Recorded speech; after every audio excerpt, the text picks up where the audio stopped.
A difícil arte de educar os filhos, principalmente quando a gente se propõe a criar, a educar esses filhos a partir de princípios cristãos. E quantas vezes nós fracassamos miseravelmente neste processo? Sobre isso que eu queria falar com você hoje. Quando eu era prego, o diabo me batia. Agora sou martelo, bato nele todo dia.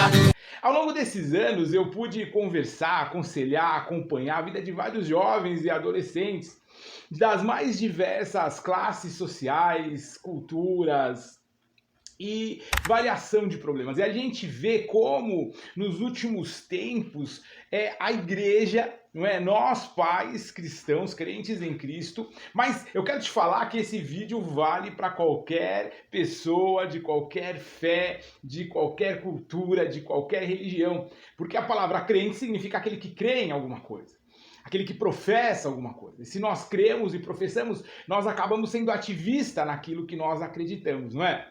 Mas eu quero falar um pouco de jovens crentes ou filhos de pais cristãos, pais que creem no Evangelho. Como eu tenho percebido distúrbios emocionais muito sérios, conflitos, muitos jovens hoje que não querem mais saber da igreja, que passam por várias questões sexuais, de dependência química e emocional, que tem problemas de relacionamento no trabalho, conjugal. E aí eu penso, aonde nós estamos errando, aonde está a falha, sabe? Muitas vezes eu vejo, aí eu mesmo já falei isso muitas vezes, a escola tem que ser apartidária, que a escola não tem que doutrinar, que a escola tem que ensinar, sabe? Só que aí eu me pego muitas vezes e me peguei ao longo desses anos tentando doutrinar minha filha e não ensinar. Lá em Provérbios, no capítulo 22, no versículo 6, eu quero até ler aqui, a mensagem fala assim, na Bíblia a mensagem fala, olha, mostre a direção da vida para os seus filhos, e mesmo quando forem velhos, eles não se perderão. Sabe, eu queria falar sobre mentoria, muitas vezes nós queremos impor, nós decidimos que os nossos filhos vão decidir esperar. Sabe, quantas vezes eu ouço pais desesperados falando assim, olha, eu não quero que meu filho sofra. Só que olha só, meu querido, onde é mais fácil eu passar pelo sofrimento, eu passar pela pressão? Quando eu estou em treinamento ou quando eu fui pro jogo? Sabe? Quanto tempo, pela lógica humana, você vai embora muito antes do seu filho e você não vai poder deixá-lo preso numa caixinha. A gente cria regras. Eu vou falar para você, se o seu filho ele conhece mais, não é, o dogma da corte, eles que tem a corte, seu filho, não é? Então você tem que fazer a corte para namorada primeiro, tal, vamos orar, vamos passar por um processo, saca? Se ele conhece mais esse processo do que a Bíblia, tem alguma coisa muito errada. A gente precisa levar os nossos filhos a Cristo, revelar Cristo para eles. Quanto mais cheios de Deus, a mentoria não é você impor, mas é você direcionar, você mostrar o caminho. Olha só lá em Efésios 6, a palavra de Deus, ela fala lá, Efésios 6:4, pais, não provoquem seus filhos, sendo duro demais com eles. Tratem de segurá-los pela mão para guiá-los no caminho do Senhor. Como que eu faço isso? Faça seu filho ter experiências com Deus. Seu filho quer alguma coisa, ele está pedindo para você, não fica desesperado. Fala, não, eu preciso dar isso pro meu filho, eu preciso dar isso pro meu filho. Não, cara, chama teu filho para orar. Ora com ele. Faz ele ter experiências com Deus. Seu filho está doente, é lógico, leva no médico, mas ora com ele também. Sabe? Faz ele ter experiências pessoais com Deus. Tira o peso disso. Houve duas meninas, filhas de pastores, que hoje se assumiram homossexuais. E elas falam do peso que esse fato de serem filhas de pastores tinha sobre a vida delas. Uma começou a namorar e teve que casar com 16 anos. Com 16 anos ela teve que casar. Ela passou uma experiência traumática com o marido. Ela se separou.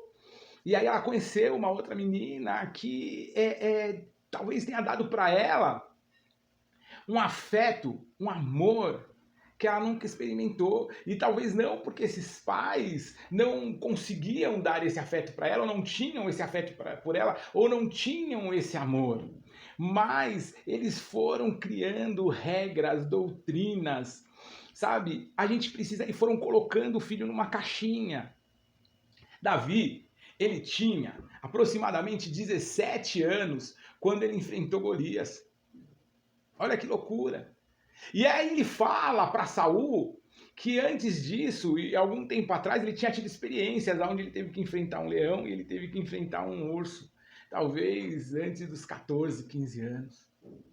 Maria tinha 15 anos quando ela recebeu no seu ventre Cristo. 15 anos. E aí a gente começa a perceber, principalmente em Maria, que o que foi o agente que fez ela enxergar aquilo e ela passar por aquela pressão com fé e com a certeza de que Deus estava naquele negócio e que ela realmente iria viver o propósito de uma forma fantástica. A gente começa a perceber isso pela família, não é? A família dela, Zacarias, Isabel. Pessoas que se manteram íntegras, a fé genuína, mesmo no momento onde o judaísmo havia se tornado uma religião política, onde eles seguiam, deformaram totalmente as questões espirituais da fé a partir de uma perspectiva greco-romana. E hoje a gente fica absorvendo coisas também que as pessoas vão fazendo aí no mundo secular, né? E trazendo isso, tentando adaptar isso para a igreja, quando o evangelho de Deus ele é simples, ele é prático. Ensina teu filho. Como que eu vou ensinar o meu filho? Falando, olha, você não pode, é ruim. É muito louco, eu estava ouvindo uma entrevista do Rafael Ilha, né? Que é ex-polegar, teve uma vida louca, envolvida com drogas.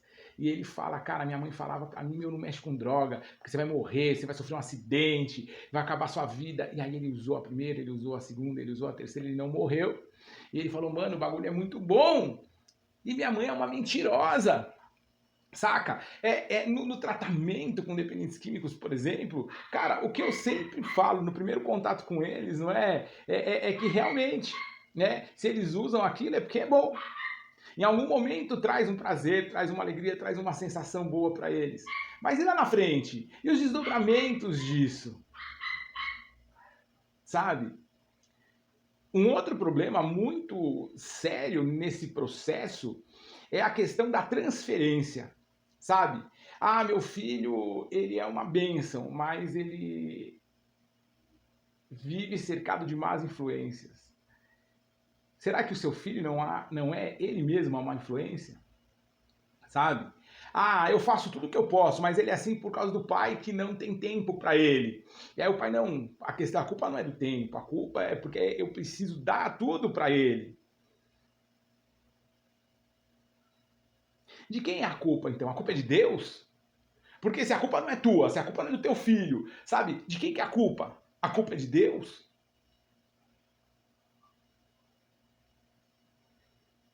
Adão falou, né? Deus falou para Adão, Adão, o que você está fazendo aí? Ah, foi a mulher que você me deu. A mulher, foi a serpente. Quem que é a culpa? A culpa é de Deus. Sabe, a gente precisa assumir um papel de protagonismo. E, às vezes, a gente não entende o que é o protagonismo. Sabe, quando eu assumo protagonismo, quando eu me coloco por cabeça e não por cauda, não é? Ah, Deus falou que eu vou estar por cabeça e não por cauda. Quando eu estou por cabeça e não por cauda, todo o conflito vem para mim, toda a responsabilidade está sobre mim. E o que eu tenho que fazer? Num pensamento cristão, pegar todo esse jugo, pegar todo esse peso e entregar para o Senhor. Orai uns pelos outros para serem curados. Eu tenho que ter a prática de orar com os meus filhos e orar pelos meus filhos, para que eles sejam curados na sua alma, nos seus conflitos. Eu preciso orar por mim para que eu possa ser curado na minha alma, nos meus conflitos. Ah, mas eu oro e não resolvo. Então ora mais. Seja mais efetivo na oração. Seja mais efetivo na prática do perdão. Sabe? Você foi colocado para ser o mentor do teu filho, para lançar a semente. Saca? O resto é com ele. Ele vai viver as experiências que ele tiver que viver. E o drama vai estar na resposta que ele der para cada uma dessas experiências. E o que eu vou poder fazer como pai? Apoiá-lo. Eu vou precisar apoiá-lo. Sabe, se você não consegue ter um canal de diálogo, começa a perceber, de repente, se você tem um canal de diálogo com seu pai. Porque os nossos filhos são espelhos nossos. Se eu não consigo me relacionar com o meu pai, se eu não consigo me relacionar com a minha mãe, se eu não consigo me relacionar com a minha esposa, como que eu vou mostrar para ele um canal de relacionamento dele comigo? Sabe, às vezes eu crio meu filho, sabe, eu vou ser diferente do meu pai. Eu vou criar meu filho sem brigar, sem gritar, eu vou procurar falar com ele, e aí de repente você vê o seu filho gritando com você, o seu filho não querendo aceitar o que você fala, mas tudo bem, nesse relacionamento seu com seu filho, tá ok, mas e no seu relacionamento com seu pai, como é que tá essa vida? Você percebe? E no seu relacionamento com o seu pai que está no céu, como que está essa vida? Como o seu filho vai exercitar uma vida de oração se você não ora, se ele não te vê orando? E saca? Saca? Percebe isso? Nós tentamos criar uma identidade que nós queremos para os nossos filhos. E aí nós acabamos deformando a identidade que eles têm em Cristo. A vocação, o chamado, o propósito que eles têm. O que eu posso fazer é ensinar. O que eu posso fazer é aplicar mentoria. O que eu posso fazer é orar pelo meu filho. Para também de ficar terceirizando a culpa, sabe? Pegar problema e levar para o pastor resolver. Ah, porque o líder de jovens, cara, de jovens é tão jovem quanto teu filho, já pensou nisso? Saca? Avivamento. Avivamento. O segredo, a chave é o avivamento. Ore pelo avivamento na tua casa. Ore pelo avivamento contínuo na tua vida, porque a chama do avivamento, ela vai incendiar. E você vai ser um abençoador, não só para o seu filho, mas para todos aqueles que te cercam. Pense nisso.